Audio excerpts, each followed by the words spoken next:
If the pandemic didn't make it very clear, life is hard. It's way easier if you can find somebody that you genuinely want to be with, that you're open to have mutual dependence upon each other. Not codependency, not I lose myself and I have no sense of self. That's not what we're saying. But I have a sense of mutual reliance. I work with you and I help you in these areas. You help me in these areas, and we work well together.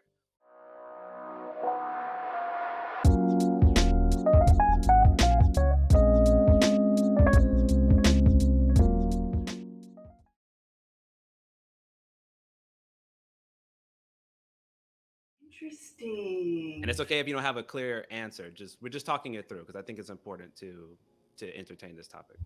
Yeah, yeah. I mean, that's a great question because I haven't really thought that far. I've been thinking a lot lately about what I want in my career and where I see myself 5 years from now in terms of my career. Mm-hmm.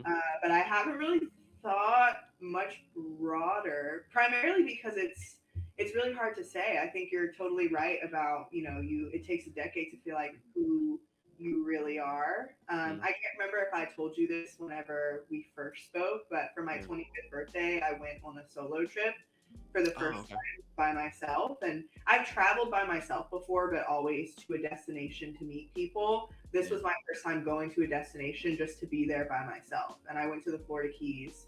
I stayed in a hotel. And my first day, it was so eerie because I had no idea what to do.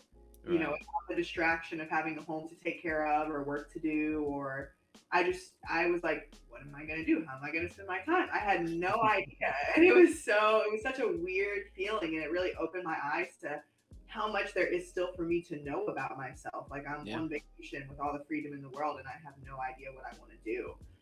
So I would say I'm still kind of in that space right now. I know that I would like to have more of a community, a stronger community for myself at some point. And Mm-hmm. that's something I've been taking steps to work on, but it's not easy. And I think partially because of just identity, like we've spoken about before, and when your identity is different from that typical person's, Yeah. or just, or you don't necessarily fit within a certain category or a certain box, it can be hard to find people who you feel like you really connect with. Uh, Absolutely.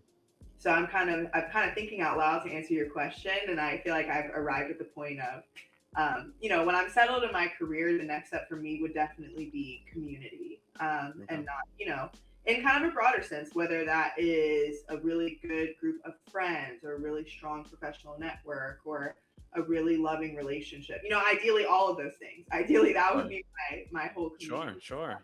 but I'll have to build it piece by piece.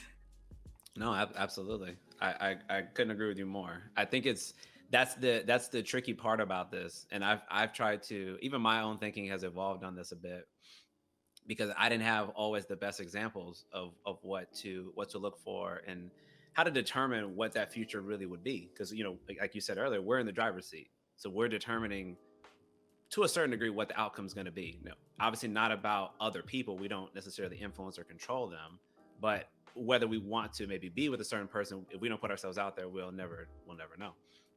So I asked that question because for a lot of us, I think it's very tricky because we're sort of balancing this scale, if you will, of a sense of independence of self, right? Like I can take care of myself, I can do things for myself, I'm fine. At the same time with that, what did you say a little while ago? It's hard because I'm doing it all by myself, right? And then maybe on the flip side, you say community. Community might include family, friendships, romantic partners. I would ask you this question: do you think it is imperative for us, particularly if we're in your age, right, to be very intentional about while I'm pursuing my career or while I'm trying to make sure that that independent side is sustainable, it's very self sufficient, that I'm putting equal effort into the community aspect? Do you think that that's important for you? Yeah, I do think it's important. And I think to the point of being intentional, I think it's important to determine what that looks like for you Mm-hmm. in the moment in time that you're in. Hmm. And I say that because I realized I wouldn't describe myself as someone who was boy crazy, but I noticed like I had my first like boyfriend when I was like 13 in like middle school, who I just was not allowed to see at all. Yeah. My dad was open to us like having dinner together with like a parent there, but my mom was like not even that. Like you cannot see him at school, and that's it. Yeah. Um, and so I had, like I said, I had my first little boyfriend when I was 13, and from that point forward until I was 23 years old, I was always in some kind of situationship. Typically a situationship, not really a real relationship. It was like some kind of, Nothing defined. yeah, right. It was Got it. typically some kind of strained on again, off again Okay. situation. And so that, that was a decade of my life, and I am a big journaler. I love journaling, and I've been journaling on a regular basis. Shout out to journaling. Woo! Very important. Very important. Right, yeah. It's like having a friend. Yeah. That's how I see Or it. or like having a therapist when you don't have one yet. Yeah. um, so yeah, I realized I was reading through my journals from age. So I've been doing it regularly since I was 20 years old. So like almost 6 years now of journaling almost every single day. So I have literally like 8 notebooks full of pages about my life. Hmm. And when I look at my journal entries from 20 to 22, they are entirely about men. Like nothing about my career, nothing about work, nothing about my values, who I am, my friendships. They're all about guys and my issues with them. Mm. And so once I turned 23 and I got out of something that was just really silly and just such a waste of my time, for the first time, I finally looked at myself and was like, I don't think I have issues, but clearly I do. Like, clearly, if you look at the patterns in my relationships, there's something going on there that is showing me that I don't know how to be in a healthy relationship, and I don't know what that looks like or how to find it for Mm. myself. And so, Hmm. since 23, which is almost 3 years ago now, I have purposely been single and working on myself because I realized that there were just certain things I needed to change about myself if I wanted to attract better partners and be able Sure. to be in like, more stable long-term relationships with them. And so Absolutely. that's why I said to your point about being intentional about it, and just, the imperative of making sure you're thinking about that aspect, the community aspect, as much as you're thinking about your career. Hmm. I wanted to just share how, for me, that means actually focusing a little bit less, not even a little bit, a lot less on romantic relationships and more Hmm. on the relationship with myself, Sure. first and foremost. And then, but at the same time, I do think it's easy to over rotate. I feel like I have found myself in a bit of that position because I'm at a place now where I'm like, wow, I've been purposely single for so long. I don't even really know how, like, if I did want to explore something with someone, I don't know how. I feel like it'd be a little awkward. It'd be a little scary. Like, I don't know if, I don't know if I would be very effective at it. I feel like I would have to take some time to practice and ease back into it. So it's kind of a Absolutely. No, absolutely. Love. I wish I need to clip that and have that on loop going over and over again, just to recapture what she just said for the audience here. So we're saying that, well, I agree with exactly what you said. If I have been going through a pattern of, let's say, unsuccessful relationships, however you want to define those, I recognize that there's some things that I could probably be doing differently to get me better outcomes. So I'm going to be intentional and I'm going to focus on myself. Absolutely spot on. And then the add-on part, this is where it got interesting. So you said, but then I'm getting used to doing things on my own, taking care of myself, continuing to invest in myself, which of course is very important. But then I might be getting a little intimidated or a little frightened about what it might look like to actually be with somebody else.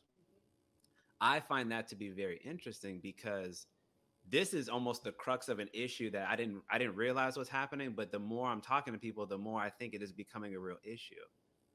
I'm going to try to define something, and maybe you would agree with it. It goes to the heart of this concept of being independent. Okay. So I know for me as a man, I was always brought up and raised to be independent. My father was very, very clear on that. He didn't exactly explain why all the other reasons why it was important to be independent. He just said, like, for self, it's good to be independent.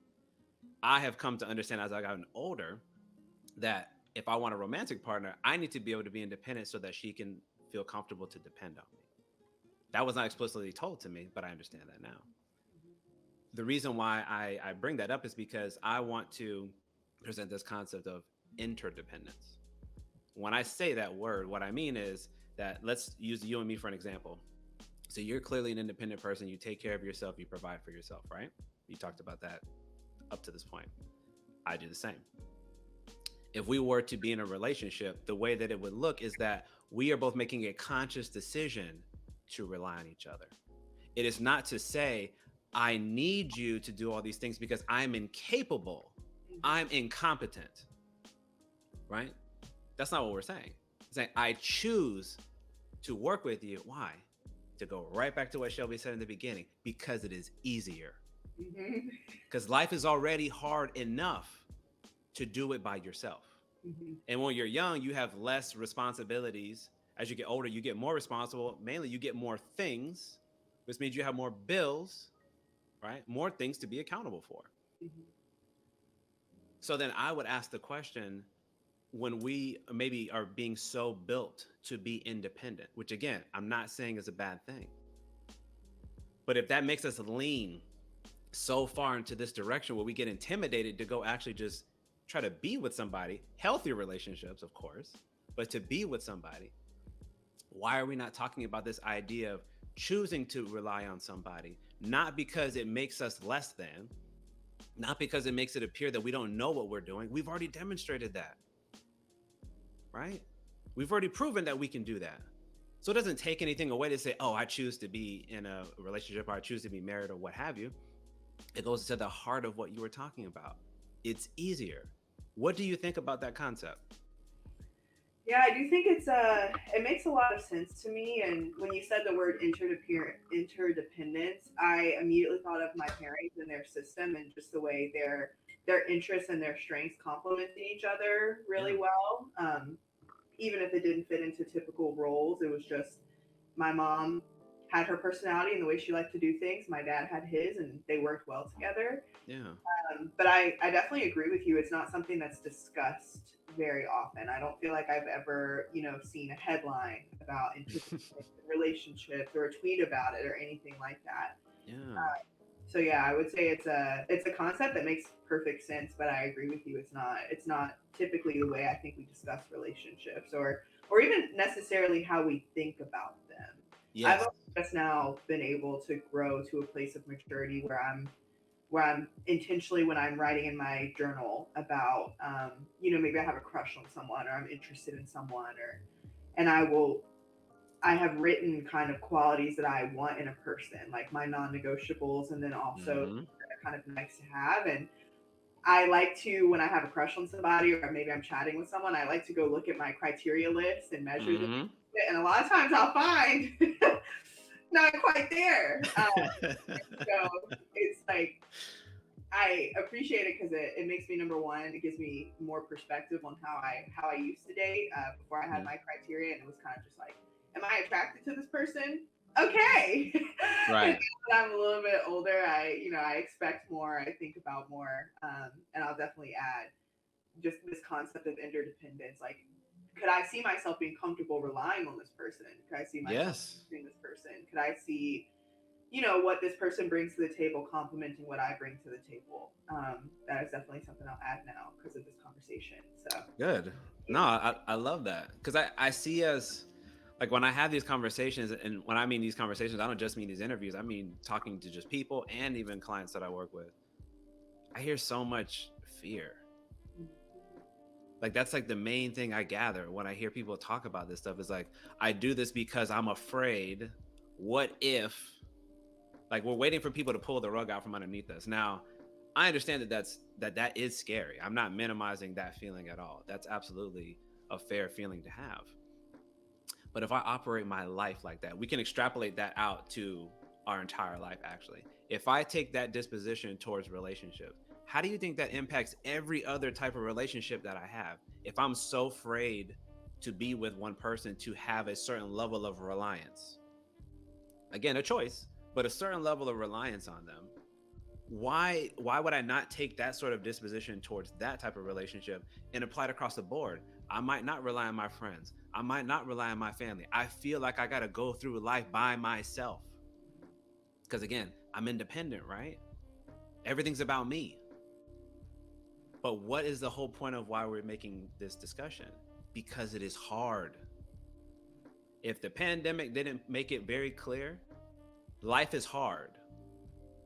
It's way easier if you can find somebody that you genuinely want to be with, that you're open to have mutual dependence upon each other. Not codependency, not I lose myself and I have no sense of self. That's not what we're saying.